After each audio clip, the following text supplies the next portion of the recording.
Bismillahirrahmanirrahim. Assalamualaikum warahmatullahi ta'ala wabarakatuh. Alhamdulillahi rabbil alamin. Ashhadu an la ilaha illallah wahdahu la syarika lah. Wa ashhadu anna sayyidana Muhammadan abduhu wa rasuluh la nabiyya ba'dah. Allahumma salli wa sallim wa barik ala sayyidina Muhammad wa ala alihi wa ashabihi wa man tabi'ahum bi ihsanin ila yaumiddin. Subhanaka la ilma lana illa ma 'allamtana innaka antal alimul hakim. Wa qala rabbi shrah li sadri wa yassir li amri wahlul 'uqdatam min lisani yafqahu qawli. Allahumma inni as'aluka fahman nabiyyina wa hifdzal mursalin. Allahumma aghnini bil 'ilmi wa zayyini bil hilmi wa akrimni bit taqwa wajmilni bil 'afiyati ya arhamar rahimin. Alhamdulillah, atas izin dan iradah Allah, pada hari yang mulia ini senantiasanya Allah masih memberikan kita kesempatan hidup, masih memberikan kita nikmat-nikmat, masih memberikan kita ilmu, dan masih memberikan pengampunan yang luar biasa kepada kita semuanya. Maka sampai hari ini kenikmatan-kenikmatan yang Allah masih memberikan kesempatan bagi kita untuk mencicipinya, maka sampai pada hari ini kita semuanya masih dalam kecintaan Allah Subhanahu wa taala. Pemirsa yang budiman, pada hari ini saya ingin menyampaikan yaitu 3 perkara pondasi yang wajib ditanamkan dalam jiwa manusia. 3 perkara pondasi yang wajib ditanamkan dalam jiwa manusia. Kehidupan di dunia ini banyak liku-liku dan banyak ujian. Banyak sekali kadangkala Allah memberikan pelajaran bagi kita demi kita semuanya dekat dengan Allah Subhanahu wa taala. Maka daripada 3 pondasi ini jika kita tanamkan di dalam jiwa kita, sungguh kita akan mengenal siapa diri kita dan siapa sebenarnya yang menciptakan kita. Yang pertama, pemirsa, yaitu kita semuanya wajib mengutamakan Allah Subhanahu wa taala sebagai penolong yang utama. Kenapa?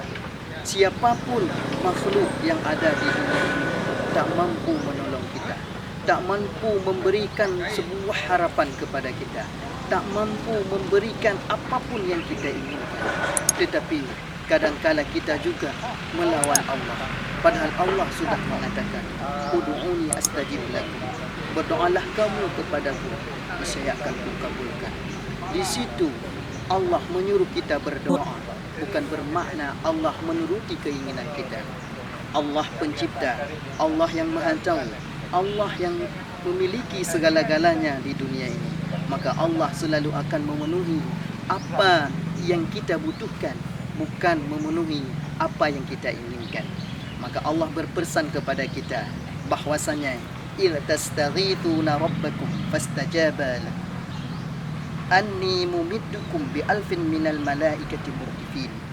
Di situ Allah mengingatkan kepada kita, ketika engkau meminta pertolongan kepada Allah, meminta pertolongan kepada Rabb, maka dikala itu fastajaba lakum, Allah Ta'ala akan mengabulkan permintaanmu, akan mengabulkan apa yang kau minta.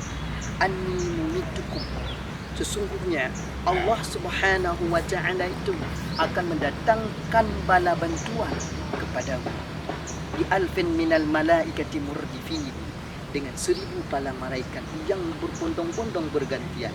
Maka daripada itu, sungguh kalau kita melihat betapa Allah Ta'ala dikala ingin membantu makhluknya tidak tanggung-tanggung.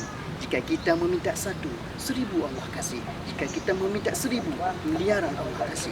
Maka kenapa hari ini kita masih di dalam batin kita tidak mampu kadangkala meyakini Allah sebagai adalah Sang Maha Penyayang bagi kita.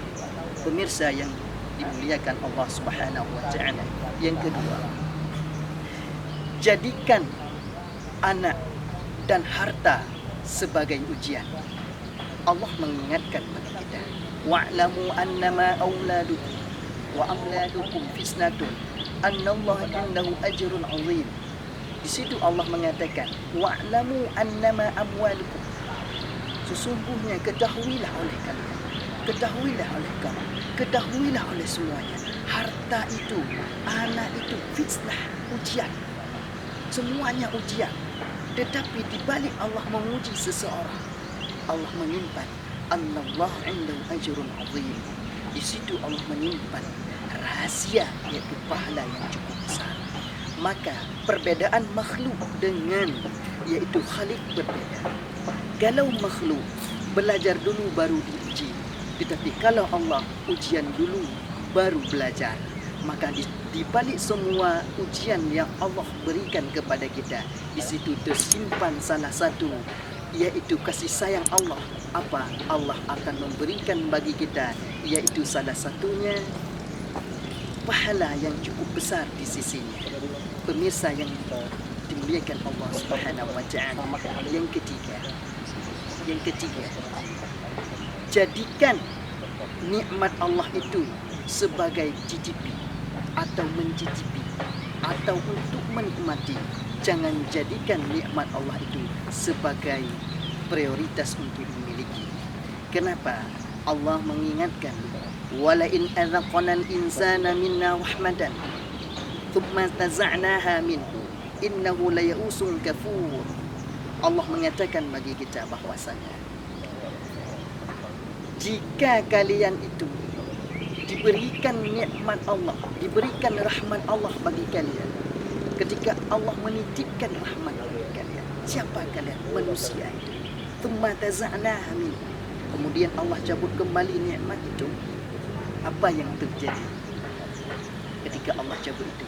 Innahu layausun kafur. Sesungguhnya manusia itu akan kecewa dan tidak mau berterima kasih. Maka tiga pondasi ini kalau kita bayangkan, kalau kita pikirkan, dan kalau kita tanamkan di dalam hidup kita sehari-hari, sungguh tiga pondasi ini menjadi kunci utama dalam mema'rifatkan Allah Subhanahu wa Ta'ala. Saya evaluasi sebagai iktibar bagi kita semuanya. Yang pertama, yaitu tiga pondasi itu. Tolong ingatlah dalam hidupmu, utamakan Allah sebagai penolong. Dan yang kedua, jadikan harta dan anakmu sebagai ujian bagimu.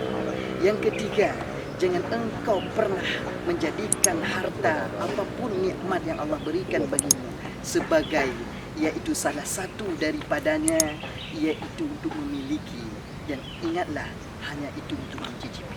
Mudah-mudahan apa yang saya sampaikan menjadi pelajaran bagi saya sendiri, menjadi pelajaran bagi pemirsa semuanya yang mendengarkan, dan menjadi pelajaran seluruh makhluk yang mendengar daripada apa yang saya sampaikan ini. Sesungguhnya setiap kata, nafas ataupun penglihatan yang ada pada saya, semuanya tidak mungkin terjadi tanpa pergerakan Allah. Dan apa yang saya ucapkan ini semuanya adalah daripada takdir Allah. Mudah-mudahan Allah mengampuni dosa saya, dan mudah-mudahan Allah memaafkan kekurangan apa yang saya miliki ini. Dan jamaah semuanya, pemirsa semuanya yang ada di seluruh Indonesia dapat memaafkan kekurangan-kekurangan kami. Wallahu a'lam bishawab. Subhanaka Allahumma wa bihamdika asyhadu an la ilaha illa anta astaghfiruka wa atubu ilaik. Wassalamu alaikum warahmatullahi taala wabarakatuh.